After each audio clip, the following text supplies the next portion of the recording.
Todd, I want to start with the conversation with an overview of, let's just call it the superior performance of U.S. issuers on the Canadian exchanges relative to Canadian issuers. Certainly you've been an advocate for the preference towards the US MSO story relative to the Canadian story, just because the Canadian story is longer in the tooth relative to the US MSO story, and there's so much more money in the United States. At this point today, does that hold true at this outset of Q2? Well, that's not necessarily the only reason why we prefer the multi-state operators. I mean, we've spoken a lot about the artificial impediments in the U.S. market and why these companies have to go to Canada to list.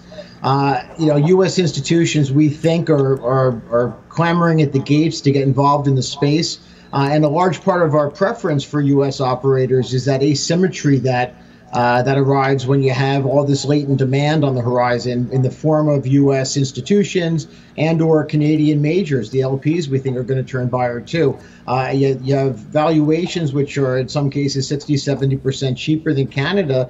And you have, as you know, having been just in LA, the end products are really where it's at. I mean, this is what the consumer is going to, the consumer preference, we think, is going to continue to migrate away from the flower and toward end products where you can eat it or drink it or rub it on or however you want to consume your cannabis, but it's going to be less about smoking it, I think, in the future. And that's where the money is, right? As the price of cannabis goes down over time, anybody that's using cannabis as an ingredient, their margins are going to get better, right? Their input costs are going to go down. So that's why we're focusing on that side of the equation. Mm-hmm. It was interesting to me in California. The uniform complaint for most of the operators there is that the market is saturated. I read a story in the Los Angeles Times that suggested there was 5 times more supply than there is demand in the California market in total, and that 9 out of 10 of the dispensaries and cultivators and extractors and product manufacturers are still not legal, meaning they don't have to pay or collect the up to 40% excise tax that's being levied against consumers who patronize the legitimate dispensaries, etc. So I'm curious, from your perspective, what does that mean for investors looking to position in the investment opportunity in California? California, Oregon, Washington, a bit cautionary tales of, at the state level. And there's a lot of states out there that we think are doing it in a more efficient way. And ultimately, as people talk about the next step for U.S. cannabis, we don't think it's going to be legalization writ large. That opens a can of worms. A lot of the issues I think that Canada went through in terms of logistical issues will be introduced through legalization. We instead think it's going to be decriminalization. You leave it to the states.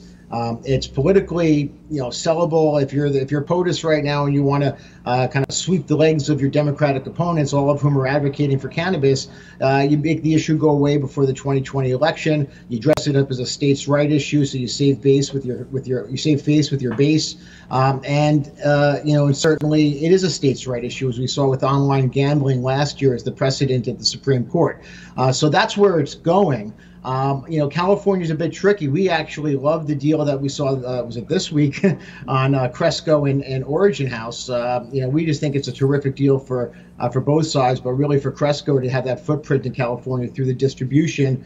And really, we see California emerging more as an incubation lab for end products necessarily than where we want to focus our attention as investors. Mm-hmm. All right. So I was at a dispensary. It was private. And the gentleman who owns the dispensary told me that he had done top line revenue of $43 million for 2018 in that location, but that he was concerned that the absence of enforcement of the rules that would keep the black market supply out of the equation, was going to be more of a problem for him in 2019. He felt that the absence of enforcement is actually having a galvanizing effect to those who would enter the market without being part of the legalized process, because they're looking at all their brothers and saying, well, if they're not getting busted, I may as well start growing and selling cannabis at the local corner store. So the thing for me is, I look at all these dispensaries. I go into all of them. I see mostly the same products on all of the shelves. So I think to myself, I say, those product manufacturers are probably a good investment because they're in all the dispensaries. But the dispensaries themselves and the multi-state operators who have to compete with those unlicensed sources are going to continue to erode the opportunity in the states of Washington, Oregon, California, et cetera. At what point does the government step in and start to enforce this? Well, that's a lot of questions in one question. Well, I don't know how to solve. That's my specialty. I don't know how to solve for the black market, cannibalizing the legitimate market. That's going to take time. It's going to take enforcement. It's going to take trial and error. But ultimately, again, if you're focusing on the end products, I think it's less about what you can necessarily compete with on the per cost basis for the flower and more about whatever your chosen method of consumption is or whatever your chosen brand of consumption is. It's going to be like brands, like the consumer side anyway. And let's not forget there's going to be an industrial side, there's going to be a biopharmaceutical side, but I think you're speaking to the brand side. But, that's not necessarily primarily why we like the MSOs here. We're looking again at this arbitrage of price. And U.S. institutions and a lot of U.S. investors, for that matter, still can't purchase these securities. They're not allowed. Their platforms are forbidding them.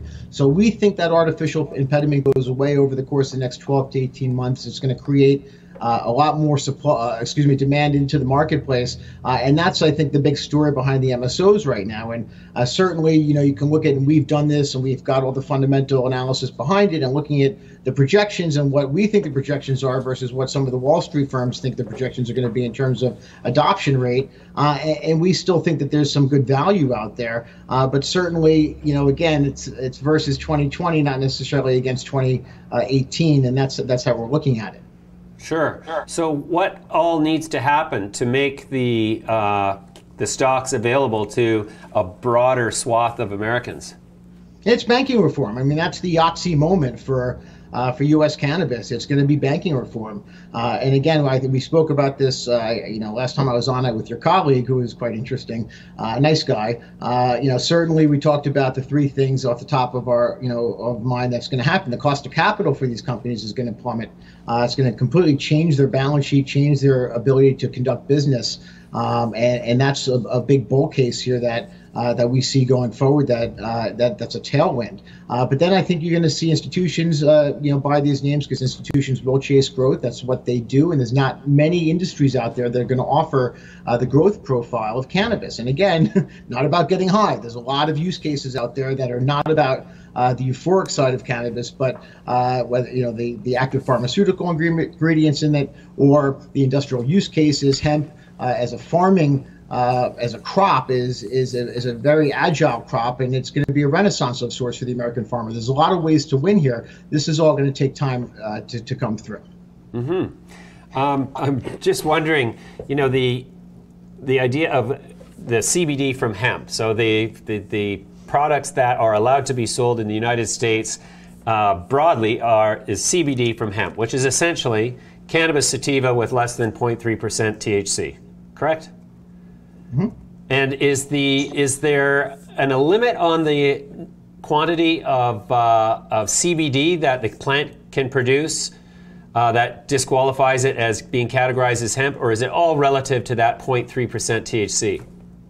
Oh, I don't know. Oh, okay. I'll ask my analyst when he comes in. But I do think hemp is going to be, a pretty ubiquitous a product in society. I don't think it's going to be necessarily labeled CBD. I think they're going to reserve the CBD moniker for the pharmacy side, for the clinical side. I think it'll be called full spectrum hemp oil. And it's going to be pretty ubiquitous. I think the FDA is going to get its act together too. But again, CBD is one cannabinoid. THC is another cannabinoid. There are hundreds of them. And that's why we need more research. We need to open this up, and we need to get to the bottom of it, because I think we're just scratching the surface. What we don't know about this plant dwarfs what we do know about this plant, but we know there's a lot of efficacious ability we have to untap here.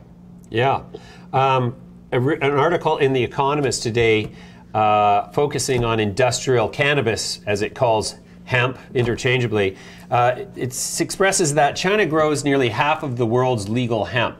And so I'm looking at that and thinking, well, okay, if now the shackles have come off the ability of the American farmer to grow hemp, does that mean that the opportunity in the normalization of cannabis laws, does that actually open up other opportunities? I mean, in terms of the potential for hemp in like clothing, as a construction material, as a plastic alternative, as a paper alternative. I mean, is that possibly a whole as yet unexploited opportunity for investors? Yeah, I think so. And again, if you remember in November, the World Health Organization recommended to the UN that they reschedule cannabis. That was sealed until February, presumably to give them the cover to kick that vote to either December or May, December or March, as the case may be. But it's going to happen. I think when that UN level, international level of decriminalization, reclassification, whatever you want to call it, arrives, I think it's going to open up the global commerce, global trade, as it should be. Again, this has been unfairly demonized for the last 90 years, when for 30,000 years before that, this had a very healthy relationship with humanity. So this is a return to normal. The prohibition is very much the exception rather than the rule. Yeah, that's why we get along so well. I believe that as well. All right, Todd, that's a great contribution as per usual. I look forward to our next conversation. Thanks for joining me again today. Yep, thank you.